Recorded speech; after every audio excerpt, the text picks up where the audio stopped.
Assalamualaikum warahmatullahi wabarakatuh. Selamat pagi Bu Rifa, selamat pagi Bu Andin dan teman-teman sekalian. Kami dari kelompok 6 akan mempresentasikan makalah mengenai penanggulangan logam PB pada limbah tekstil melalui bioremediasi dengan memanfaatkan bakteri Staphylococcus aureus dan Bacillus subtilis. Next. Adapun anggota dari kelompok 6 terdiri dari yang pertama saya Sepok Jasania, selanjutnya Gina Amalia Salsabil, dan yang ketiga Alfiani Ardini Meningsih, yang keempat Kusana Niati, dan yang kelima Muhammad Mahfaz Dava. Next. Selanjutnya yaitu ada outline, di mana yang pertama kita akan membahas mengenai pengertian limbah tekstil, logam PB, dan bahayanya. Selanjutnya yang kedua yaitu mengenai pengertian bioremediasi, dan yang ketiga jenis mikroba yang digunakan. Selanjutnya membahas tentang metode, dan yang terakhir yaitu tentang hasil.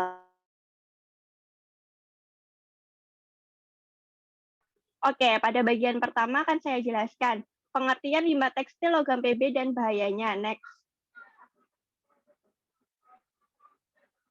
Limbah tekstil merupakan limbah cair dominan yang dihasilkan dari industri tekstil karena terjadi proses pemberian warna atau dyeing. Selain mengandung zat warna, limbah tekstil juga mengandung beberapa logam berat berbahaya menurut Gile 2005. Selanjutnya, pada limbah tekstil terdapat logam berat, di mana logam berat merupakan salah satu agen pencemar lingkungan. Beberapa jenis dari logam berat antara lain yaitu ada Al, Hg, Pb, Zn, Cd, dan Co. Nah, pada makalah ini kita akan fokus pada Pb atau timbal. Next.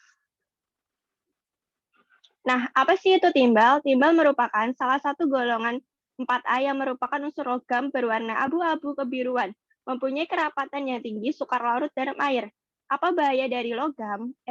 Dari logam Pb? Logam Pb bersifat toksik pada manusia, dapat menyebabkan keracunan akut dan kronis.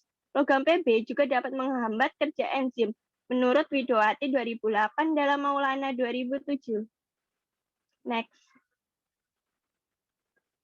Nah, selanjutnya yaitu kita akan membahas mengenai bahaya limbah tekstil, di mana limbah cair industri tekstil mengandung logam berat yang bersifat toksik, sehingga perlu dilakukan proses pengolahan limbah terlebih dahulu. Yang kedua, apabila dibuang ke badan-badan air, tanpa pengolahan yang memadai dapat menimbulkan berbagai efek negatif, seperti mengganggu transparasi air, mengganggu fotosintesis yang berujung pada defisiensi oksigen, meningkatkan biological oxygen demands atau BOD, dan chemical oxygen demands atau COD, mengakibatkan masyarakat kekurangan sumber air bersih, menyebabkan tumor, kematian pada organisme akuatik, serta mengakibatkan iritasi, keracunan, mutasi, dan kanker pada manusia yang menggunakan air dari sumber-sumber yang tercemar. Menurut penelitian dari Valerie 2000. Oke, selanjutnya akan dijelaskan oleh teman saya. Baik, selanjutnya adalah metode untuk menanggulangi dari limbah logam PP yang ada di sungai. Next. Bioremediasi merupakan penggunaan mikroorganisme untuk mengurangi polutan lingkungan dan menurunkan toksisitas berbagai senyawa polutan. Enzim-enzim diproduksi mikroorganisme seperti bakteri Staphylococcus aureus dan Bacillus subtilis yang berperan penting dalam bioremediasi limbah polutan. Mikroorganisme ini menghasilkan enzim yang digunakan untuk memodifikasi polutan beracun dengan mengubah struktur kimianya, sehingga struktur kimianya menjadi tidak lagi beracun, pada akhirnya menjadi metabolit yang tidak berbahaya dan tidak beracun. Peristiwa ini disebut biotransformasi. Reaksi kimia tersebut merupakan reaksi oksidasi reduksi yang penting untuk menghasilkan energi bagi mikroorganisme. Bioremediasi membutuhkan kehadiran sumber energi yang sesuai, sistem donor akseptor elektron, dan nutrien. Kemudian faktor-faktor yang mempengaruhi pada bioremediasi yaitu pH, kadar air, bentuk poros tanah, keberadaan zat nutrisi, dan temperatur oksigen. Bioremediasi mempunyai dua tujuan, yaitu yang pertama menstimulasi pertumbuhan indigen atau mikroba asli dan mikroba non-indigen. Mikroba indigen adalah mikroba yang berasal dari habitatnya sendiri sehingga kondisi lingkungannya sesuai dengan syarat hidupnya. Sedangkan mikroba eksogen adalah kebalikan dari mikroba indigen, yaitu mikroba yang sengaja dimasukkan dari luar ke daerah pencemar. Pada makalah ini digunakan mikroba eksogen, yaitu bakteri Staphylococcus aureus dan Bacillus subtilis. Penggunaan kedua bakteri ini pada bioremediasi logam PB di sedimen sungai mampu menjadi agen bioremediasi yang baik. Selanjutnya akan dijelaskan oleh teman saya. Baik, yang selanjutnya poin 3 yaitu jenis mikroba yang digunakan next. Yang pertama itu ada Staphylococcus aureus. Jadi Staphylococcus aureus merupakan spesies yang paling invasif. Bakteri ini memiliki beragam faktor virulensi yang mencakup protein-protein permukaan yang berperan dalam perlekatan kuman, enzim-enzim yang menguraikan protein dan toksin yang merusak sel penjamu. Next. Staphylococcus aureus mampu menghasilkan enzim katalase yang berperan dalam proses pengubahan hidrogen peroksida menjadi hidrogen dan oksigen. Karena hal tersebut, Staphylococcus aureus dikatakan bersifat katalase positif, di mana hal ini dapat membedakannya dari genus Streptococcus.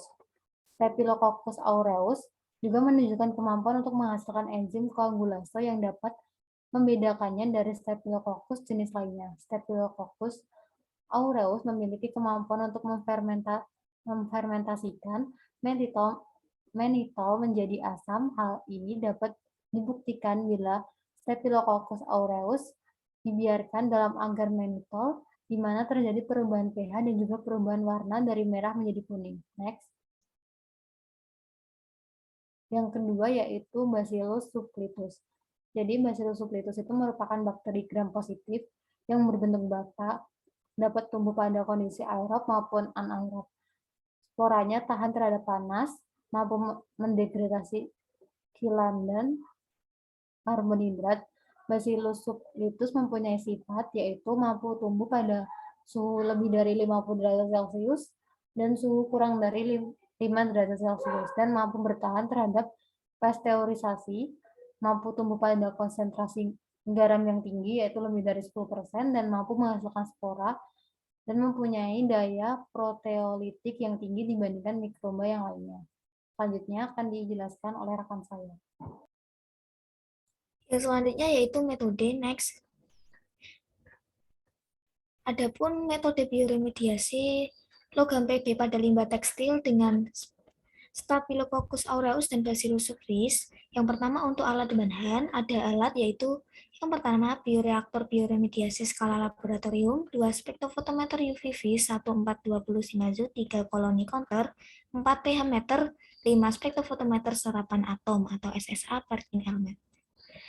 Untuk bahan meliputi ada larutan induk logam PB 1000 ppm, HNO3, media laktosbot atau LB, media nutrien agar atau NA, sampel sedimen yaitu diambil sampel pada Sungai Setu Kabupaten Pekalongan, dan yang terakhir yaitu bakteri. Di sini digunakan Staphylococcus aureus dan Bacillus subtilis. Next.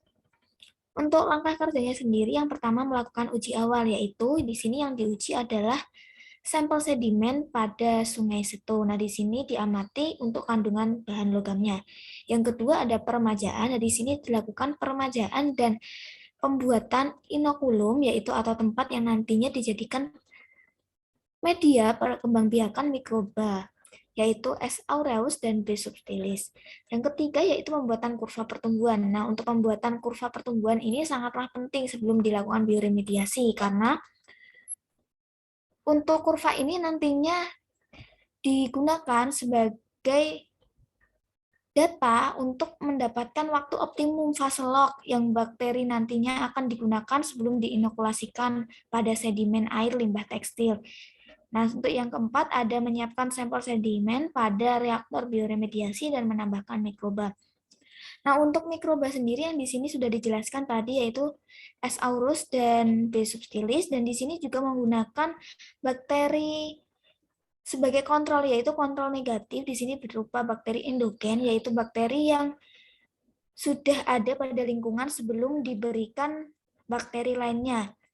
Dan selanjutnya ada kontrol positif. Di sini untuk kontrol positif menggunakan bakteri Pseudomonas aeruginosa, yaitu yang mana sudah diketahui bahwa bakteri tersebut memiliki tingkat ketahanan yang tinggi pada kondisi lingkungan yang memiliki kadar logam tinggi. Nah, di sini terbukti dengan pengamatan yang telah dilakukan oleh Hairo tahun 2014, di mana bakteri tersebut dapat ditemukan secara bebas di daerah lumpur lapindo yang mana memiliki kandungan logam tinggi. Untuk yang kelima yaitu uji kadar Pb dan jumlah sel setiap 15 hari, 30 hari, dan 45 hari. Untuk uji kadar Pb sendiri ini dilakukan untuk mengetahui tingkat pertumbuhan bakteri itu per 15, 30, dan 45 hari yang nantinya dijadikan indikator atau patokan apakah bioremediasi ini berdampak positif dan mengakibatkan penurunan atau malah sebaliknya seperti itu. Untuk selanjutnya akan dijelaskan teman saya. Baik, berikutnya itu hasil dari bioremediasi terhadap beberapa logam. Nah, dapat diketahui hasil ini disajikan dalam bentuk kurva maupun tabel. Pembuatan kurva pertumbuhan dilakukan untuk mendapatkan waktu optimum fase log atau eksponensial bakteri yang digunakan sebelum diinokulasikan pada sedimen air limbah tekstil Pekalongan sebagai agen bioremediasi. Nah, kurva pertumbuhan bakteri S. aureus dan B. subtilis dan Pseudomonas aeruginosa disajikan pada gambar atau kurva di samping ini ya. Kemudian berdasarkan kurva tersebut diketahui bahwa fase eksponensial dari B. subtilis yaitu pada jam ke-6 sampai 12 dengan nilai absorbansi 0,066 sampai 0,3815. Sedangkan pada S. aureus yaitu pada jam ke-6 sampai 18 dengan nilai absorbansi 0,3289 sampai 0,977. Pengamatan pertumbuhan mikroba endogen dan eksogen dilakukan dengan metode TPC. Nah, hasil perhitungan jumlah sel mikroba disajikan pada di gambar 5 di samping berikut ini. Jumlah total sel pada tiap konsentrasi memiliki perbedaan, di mana pada waktu inkubasi 15 hari pada gambar 3 ini, jumlah total sel tertinggi pada kontrol positif. Berdasarkan hasil penelitian, bakteri P. aeruginosa dapat tumbuh dengan baik pada media lumpur lapindo yang tercemar oleh logam Pb karena P. aeruginosa merupakan bakteri yang tahan terhadap logam dan juga dapat mendotoksifikasi logam. Nah, kemudian jumlah total sel tertinggi pada waktu inkubasi 30 hari ini pada gambar yang keempat pada kontrol negatif dengan jumlah total sel sebanyak 8,9 kali 10⁻8 CFU per mililiter. Hal ini dikarenakan mikroba indigen lebih terbiasa dan tidak perlu menyesuaikan diri dengan lingkungan. Pada gambar yang terakhir itu merupakan jumlah total sel tertinggi pada waktu inkubasi 45 hari. Pada kontrol negatif dengan jumlah total sel sebanyak 4,3 kali 10⁻8 CFU per mililiter. Hal ini juga dikarenakan mikroba indigen mampu hidup lebih baik pada lingkungan yang tercemar limbah tekstil. Pada waktu inkubasi 45 hari terjadi penurunan pada semua konsentrasi. Hal ini dikarenakan terjadinya kompetisi antar mikroba dalam mencari nutrisi. Nah, tabel berikut ini merupakan nilai pH selama perlakuan.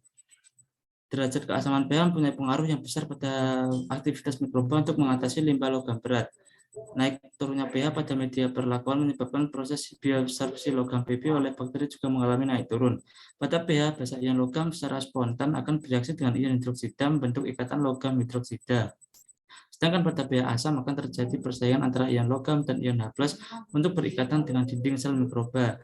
Hal ini yang menyebabkan akumulasi logam dalam sel mikroba pada pH netral lebih besar dibandingkan dengan pH asam maupun basa. pH yang terlalu asam atau terlalu basa bisa menyebabkan bakteri mati karena bakteri tumbuh dalam kondisi pH mendekati netral. Baik, mungkin sekian presentasi dari kelompok 6. Semoga bermanfaat. Kurang lebihnya kami mohon maaf. Wassalamualaikum warahmatullahi wabarakatuh.